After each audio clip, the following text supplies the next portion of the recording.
Welcome to our channel. Today we how to uninstall Kaspersky on Windows using official removal tool, full guide step by step clearly.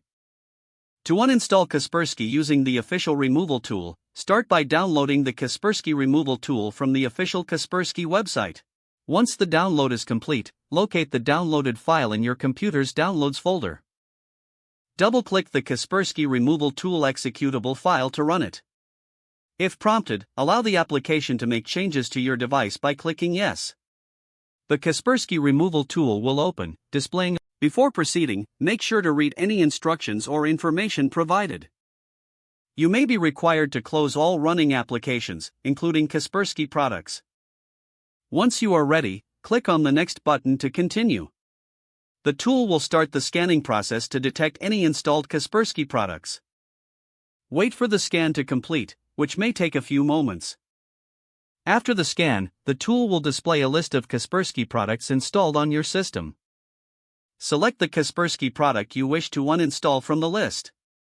Click on the Remove button to proceed with the uninstallation. The tool will begin the removal process, which may take several minutes.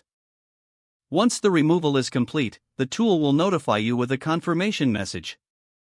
You will then be prompted to restart your computer to finalize the uninstallation. Click Finish to close the Kaspersky removal tool. After your computer restarts, check for any remaining Kaspersky files or folders. If necessary, you can manually delete any leftover files from your system. Now, Kaspersky should be completely uninstalled from your Windows computer. If the page does not load, refresh the browser or try again in a private or incognito window. Make sure you are using the correct email address, then retype it carefully to avoid small typos. If your password is not accepted, use the reset option and create a new strong password you can remember. Check your spam folder for verification or security emails, then complete any requested confirmation steps. Enable two-factor authentication if available to improve account security and reduce unauthorized access risk. After signing in, review your profile details so your contact information and settings are accurate and current. If you see an error message, note it down and try again after restarting your device and internet connection. Log out when you finish, especially on shared devices, to keep your account and payment information secure. If the page does not load, refresh the browser or try again in a private or incognito window.